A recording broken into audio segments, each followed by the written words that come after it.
Fala galera, ligado aqui no canal do VSR, chegando para mais um vídeo. O tema do vídeo agora: João Fonseca e Seleção Brasileira Sub-20, ambos campeões no fim de semana, ambos fazendo a Argentina ser um argentino e a seleção da Argentina ser vice-campeões, mas cenários bem diferentes desses dois títulos. Vamos falar sobre isso. Antes, deixar o like, se inscrever no canal, você faz isso aqui embaixo. Aqui embaixo também você deixa o seu comentário para a gente trocar uma ideia. Estou gravando esse vídeo aqui na tarde de segunda-feira para a gente falar de dois títulos do esporte brasileiro e dois títulos com garotos. E aí eu estou me referindo ao título sul-americano sub-20 conquistado pela seleção brasileira, depois de ganhar do Chile por 3-0 e vendo a Argentina, que poderia tirar o título do Brasil, perder para o Paraguai por 3-2, no sul-americano disputado na Venezuela, e o título do tenista João Fonseca, o novo fenômeno, a nova revelação do esporte e do tênis brasileiro, que foi campeão pela primeira vez em um torneio da ATP, ganhou o ATP 250 de Buenos Aires. Com um detalhe, ele ganhou de um argentino dentro de Buenos Aires, um argentino que na ocasião tinha mais de 70 posições à frente dele no ranking mundial. E eu queria juntar esses dois títulos para falar aqui num vídeo, para a gente debater, para eu provocar aqui uma discussão sobre a importância de ser campeão quando você é muito jovem. E ser campeão no tênis com menos de 18 anos em eventos profissionais não é algo normal, muito pelo contrário. E ser campeão na base, no futebol, nem sempre representa algo vital, ou nem sempre representa no futebol o mais importante. E aí eu vou juntar os dois casos para falar sobre isso. Queria falar primeiro do título da Seleção Brasileira Sub-20, e aí muita gente me mandou mensagem no Twitter, no Instagram, aqui também no YouTube, nos comentários, falando: agora não vai falar da seleção não? Você desceu o cacete na seleção quando tomou de 6-0 da Argentina, não vai falar agora que foi campeão? Lógico que eu ia falar, e vou falar, e vou manter o que eu disse, porque se você for ao vídeo em que eu digo que foi um vexame a goleada que o Brasil tomou para a própria Argentina na estreia do Sul-Americano Sub-20, o primeiro jogo do Brasil no Sul-Americano Sub-20, ainda na fase de grupos, foi uma goleada de 6-0 sofrida para a Argentina, e pior do que a goleada foi a passividade e a postura da seleção brasileira nesse jogo. Foi uma lástima. O Brasil, com 10 minutos, estava tomando de 3-0, tomou mais 3 no segundo tempo e um vareio. E se você for ao vídeo, o vídeo está aqui. Eu não apago o vídeo está aqui, é só você ir lá. Se você for no vídeo, no vídeo, não é que eu defenda, mas eu digo que os jogadores ali eram os menos culpados. Inclusive, sou criticado por leitores aqui, por espectadores do canal, dizendo: porra, VSR, como é que pode isso? Quem joga é jogador. O jogador toma de 6 e você está querendo culpar o Ramon, está culpando principalmente o presidente da CBF. O presidente da CBF não joga. Tem dezenas, talvez centenas de comentários falando isso. E eu disse e repito: tem jogador de qualidade nessa seleção. Breno Bidon, Moscardo, o zagueiro Iago, o Pedrinho, tem o Ryan, que é bom jogador, o Igor Serrote, gostei muito, principalmente pela postura, o Leandrinho pode dar um bom jogador. Então, assim, ali você tinha jogadores de qualidade, que tomaram de 6 da Argentina, tiveram uma postura muito ruim, inclusive uma passividade acima. Isso eu detectei lá, mas eu não considero esses jogadores de caso perdido, porque o sistema era todo muito ruim. E eu volto a dizer, mesmo com o título, eu mantenho tudo que eu falei naquele vídeo. A seleção, a CBF, ela se lixa para o trabalho da divisão de base. O técnico da seleção, o Ramon Menezes, que teve pontos positivos depois do 6-0, como a modificação do time, como a efetivação do David Washington como titular, do zagueiro Iago na zaga, que fez um resto de sul-americano excelente. Breno Bidon e Moscardo cresceram de produção. Então, assim, o Ramon fez coisas boas, mas mesmo assim o Brasil ganhou esse Mundial fazendo partidas muito ruins. O Brasil não foi eliminado. O Brasil poderia ter sido eliminado na primeira fase. Na última partida de classificação, empatou em 0-0 com o Equador. Se tivesse perdido, o risco de ser eliminado na fase de grupos ainda era gigantesco. E o Brasil fez uma partida muito ruim. O Brasil fez vários jogos ruins contra a própria Argentina, na penúltima rodada do hexagonal final. O Brasil foi dominado inteiramente pela Argentina. O tempo todo saiu atrás, tomou 1-0, depois empatou já na reta final do jogo, mas o tempo todo o Brasil sem ser protagonista, o Brasil sendo dominado pela Argentina. Então, o Brasil venceu o Sul-Americano e teve méritos para vencer. Não vou aqui entrar numa de dizer, foi sorte. Não, o Brasil teve méritos para vencer. Depois, conseguiu se fechar, conseguiu se ser competitivo, ser um pouco consistente, mas não ganhou de uma forma que você veja e você fale, tô tirando coisa dali, tô tirando um aspecto positivo aqui, ali. E isso tem muito a ver, claro, com a forma como é conduzida a seleção de base, a forma como a CBF conduz a seleção brasileira sub-20. Então o Brasil deu a volta por cima, o Brasil ganhou o título, mas no futebol de base, mais do que ganhar, é importante como se ganha. E o Brasil acho que está longe de ter ganho de uma maneira que convença para formar jogador. A base é feita para formar jogador. E acho que nisso o Brasil fracassou e não é culpa dos jogadores. E acho que o Ramon Menezes tem parte dessa culpa. E a culpa principal é da presidência da CBF, do seu Edinaldo Rodrigues, que no dia que o Brasil tomou 6-0 estava comemorando que o STF permitiu que ele continuasse na presidência da CBF. E agora, qual vai ser a avaliação do trabalho da seleção brasileira sub-20? Como vai ser avaliado? Vai ser avaliado especificamente com um troféu no armário? Ou vai ser analisado o trabalho feito, a capacidade do time se impor, a capacidade do time jogar um futebol minimamente aceitável para uma seleção brasileira, a capacidade de desenvolver jogadores? Como a CBF vai avaliar o trabalho do Ramon? Vai contar apenas a taça na prateleira? Ou vai avaliar o trabalho? Vale lembrar, o Ramon estava demitido pelo presidente da CBF. O Edinaldo Rodrigues chegou a anunciar a demissão do Ramon Menezes nos corredores da CBF. Depois começou a se preocupar com outras coisas, e essas outras coisas, leia-se reforma de estatuto, leia-se acordos para conseguir continuar no poder, e a seleção foi ficando, mantido o Ramon, que entrega de volta agora o título da seleção brasileira sub-20, título que o Brasil é bicampeão, ou seja, no título sul-americano passado, o Brasil também, 2 anos atrás, o Brasil também havia sido campeão sul-americano, e depois a gente viu o que sucedeu, uma eliminação bem preocupante no Mundial para Israel, e uma não classificação para a Olimpíada, tendo Hendrick, Vitor Roque e outros jogadores. Então, esse é o ponto, a seleção brasileira venceu,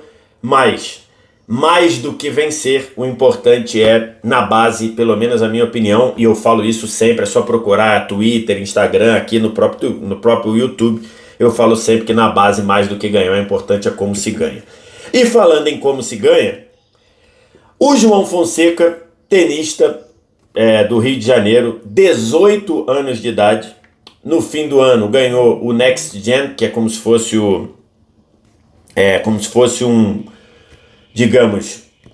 mundial para tenistas abaixo de 20 anos.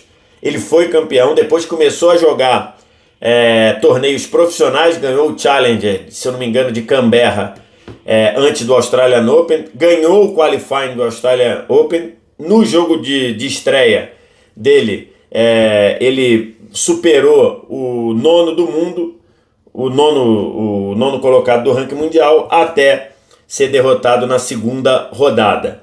E aí voltou, saiu lá da Austrália, veio para cá, para a América do Sul, e foi jogar o ATP 250 de Buenos Aires, que se você for observar ali no ranking de importância de torneios de tênis, tem o Grand Slam, que são os 4 torneios principais, depois tem o Master 1000, que são torneios muito grandes, de muita pontuação, que os principais do ranking vão, então esses são os segundos na importância. Depois vem o ATP 500, o ATP 500 são torneios realizados do circuito profissional, mas que tem ali o terceiro nível de escalão, e o quarto nível ele ganhou do Rublev. Eu estava aqui querendo olhar o nome esqueci. Ele ganhou do Rublev na estreia do Australian Open.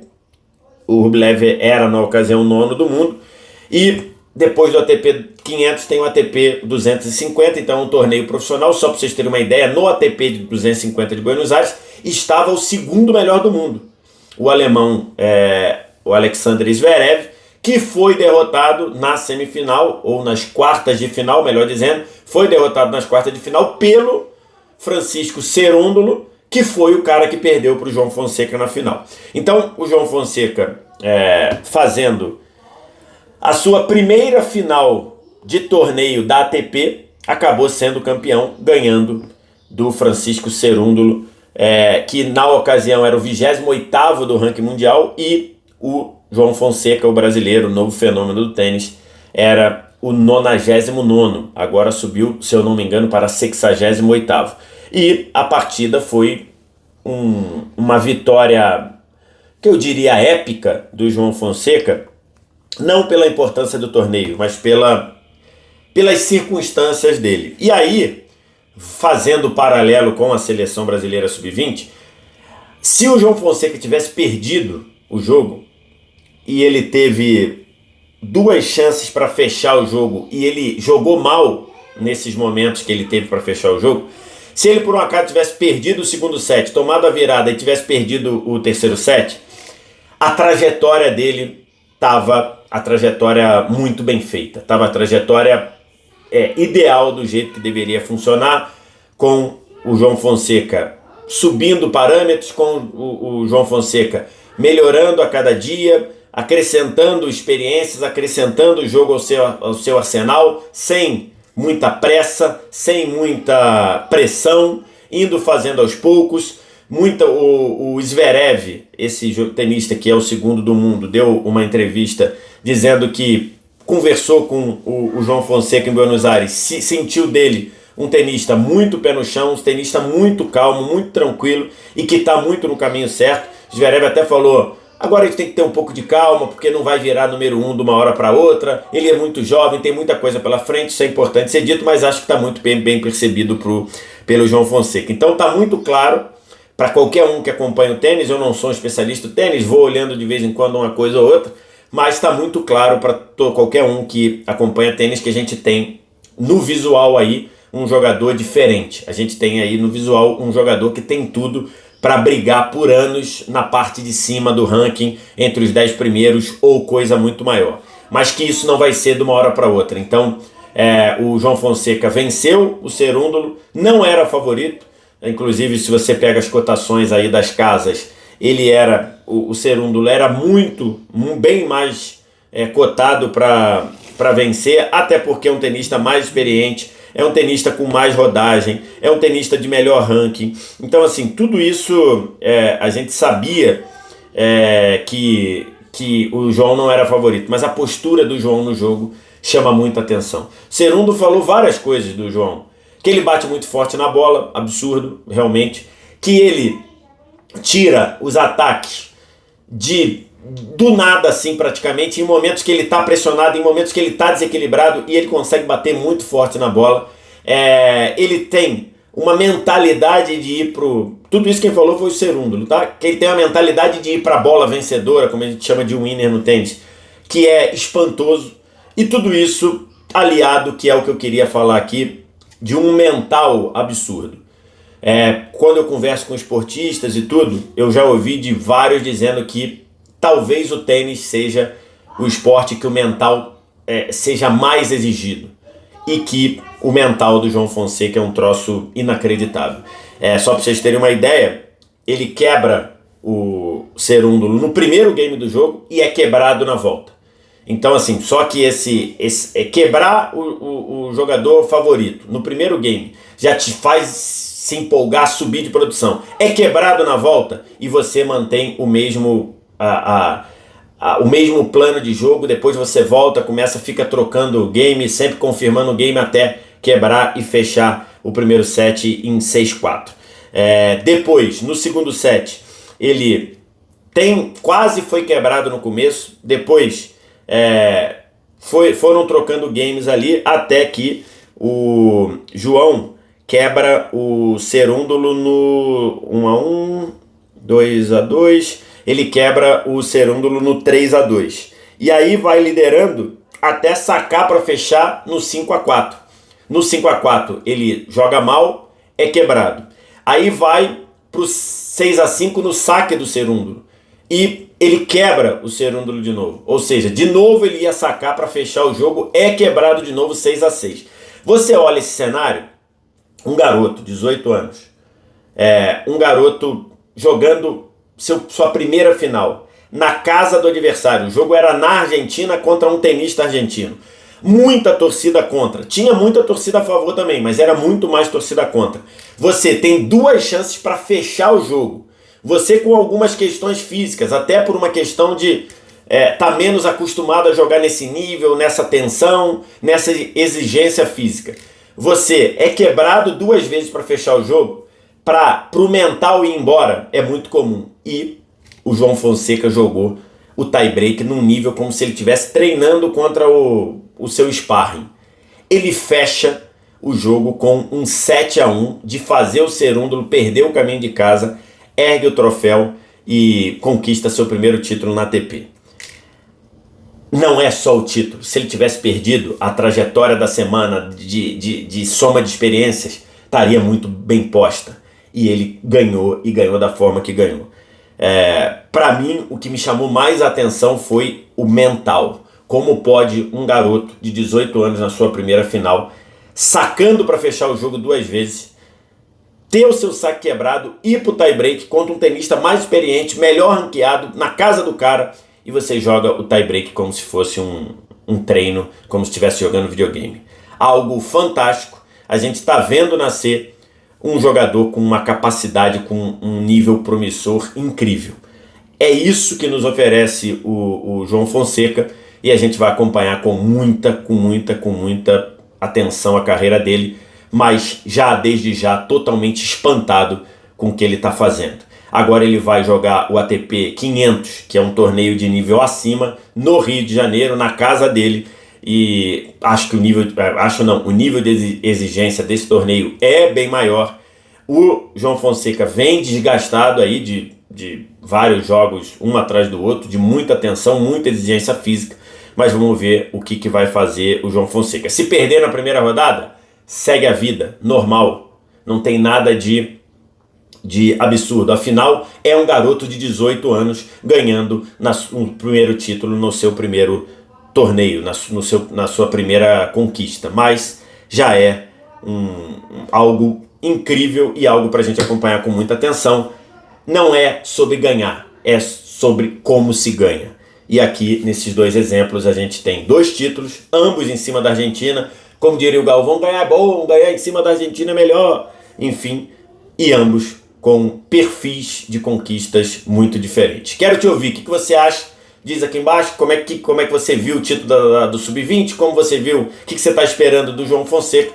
Diz aqui embaixo, no mais, like, se inscreve no canal, sininho das notificações, deixa seu comentário aqui para a gente trocar uma ideia. Um abraço, tchau!